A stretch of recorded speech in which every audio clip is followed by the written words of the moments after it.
Hello and welcome to our next section of our unit on electric current, resistance, and Ohm's law. In this section, we're actually going to get to Ohm's law.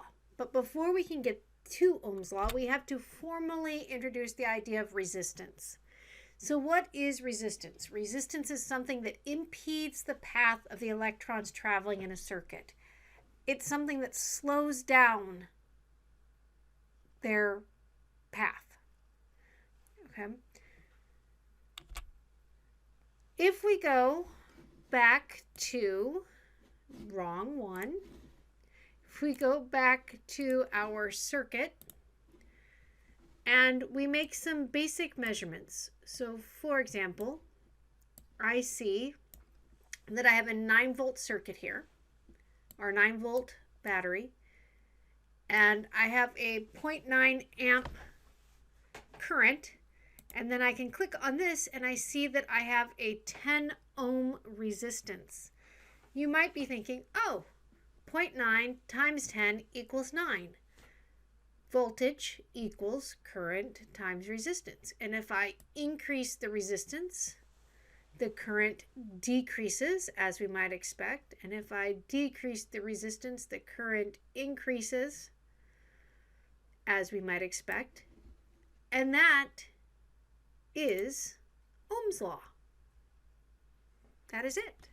So Ohm's law relates the voltage provided to a circuit, or the current used, or voltage provided to a circuit, or the voltage used by, or voltage dropped by a circuit element, to the current out of the battery, or the current through the circuit element, multiplied by the resistance.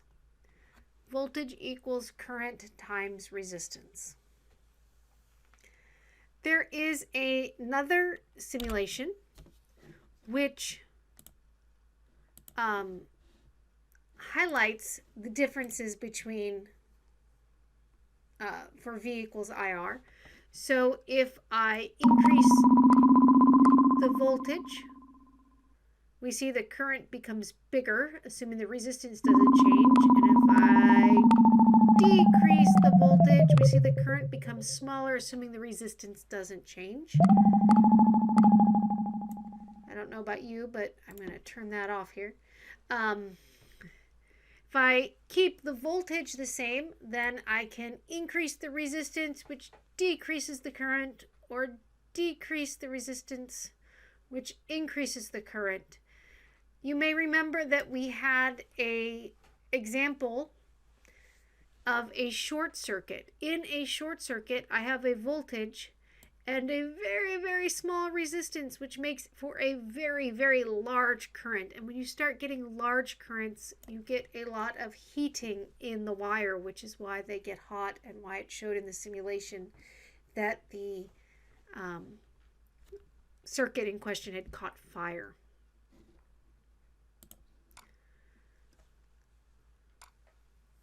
Okay, so let's do a sample calculation with Ohm's law.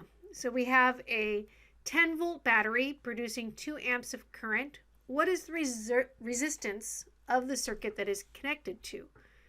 So voltage equals current times resistance. So voltage is 10 volts in this case, current is 2 amps, and resistances are, I divide out and I get resistance is 5 volts per amp. But not incorrect units, but not the unit usually used. Instead, they use ohms, which is represented by the Greek letter omega. And the reason it's the Greek letter omega, because if we use the letter O, it would look like I had written 50 there instead of 5. It's to avoid confusion. Now, as we saw in the last simulation, I could change the voltage, which adjusted the current, assuming the resistance stayed the same. Okay. What determines the resistance of something in a circuit? And that brings us to the concept of resistivity. So resistivity is a fundamental property of the material. Okay. In this simulation, R is the resistance. Rho, this is the Greek letter rho, it looks like a P, is the resistivity. They give units of ohms times centimeters. I prefer ohm meters, but the intent is the same. L is how long is the piece of material, and A is what is the area. So in this case, the area would be the area of this circle. Okay, so it's cross-sectional area, if that makes sense. Okay, resistivity is fixed by whatever material this is made out of. Okay, so if you have copper, copper has a very well-defined resistivity. If it's aluminum, it's the resistivity for aluminum. The length and area are things that I can play with for any given material. So if I increase the length, the resistance goes up. And if I decrease the length, the resistance goes down. Similarly with the area, if I increase the area, the resistance goes down. If I decrease the area, well, the resistance can get very, very large indeed. So let's think about this just for a second. In terms of a hose, if I have a really, really long hose, it's going to be harder for the water to get through it. Therefore, the resistance will go up. As length gets longer, resistance gets bigger. Similarly, if my hose had a very, very small diameter, which will send that area down, then the resistance also goes up. So R equals rho L over A.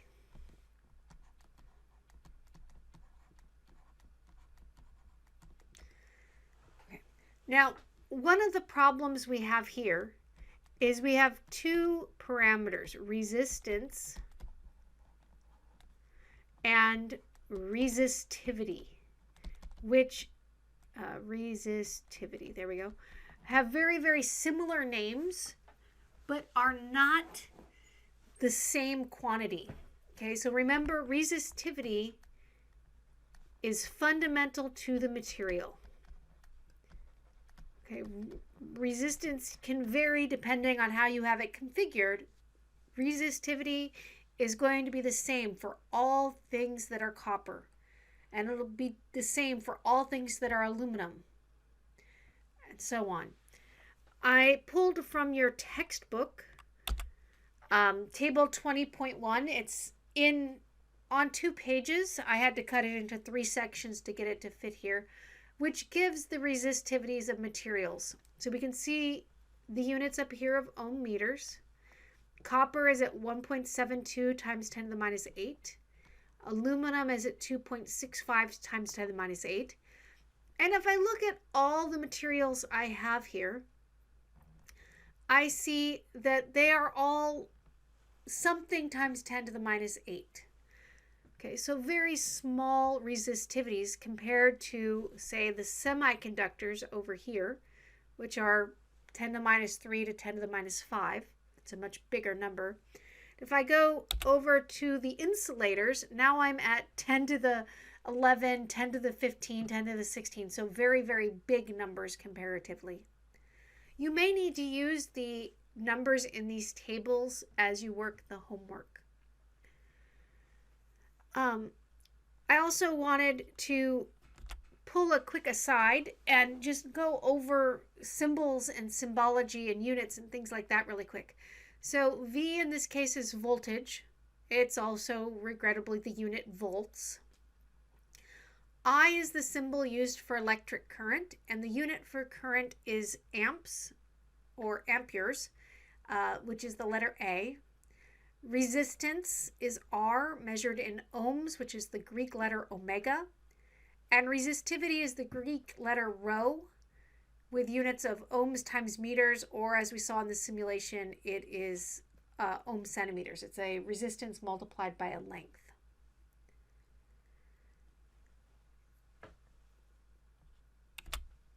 Finishing up here, let's do an example having to do with copper and aluminum. What I have here is a piece of copper and a piece of aluminum. I'm told that they're the same length. So the length of my piece of copper has to equal the length of my piece of aluminum because that's given. And I want them to have the same resistance. Is this possible? So can I make it so the resistance of copper equals the resistance of aluminum? Pulling in the formula, resistance of copper is going to be the resistivity of copper multiplied by the length of copper divided by the area of my copper piece. And if these two things are going to be equal, then that'll equal the resistivity of aluminum multiplied by the length of aluminum divided by the area of the aluminum piece. Since I have that my lengths are the same, I can cancel them out.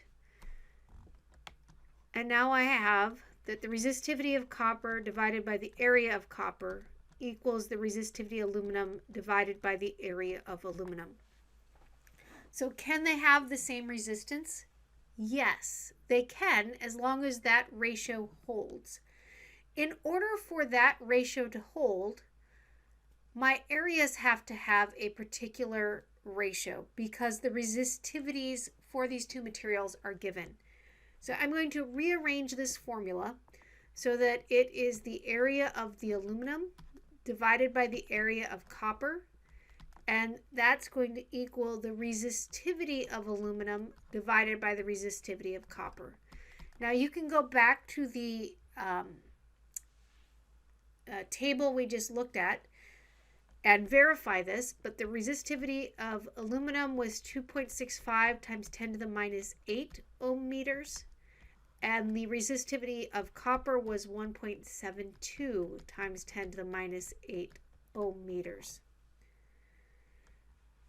And that works out to be a ratio of 1.54.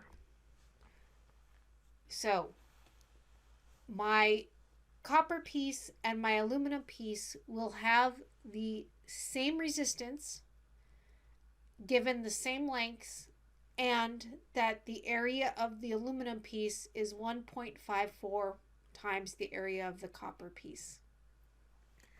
This concludes this section. In the next section, we're going to focus on electric power.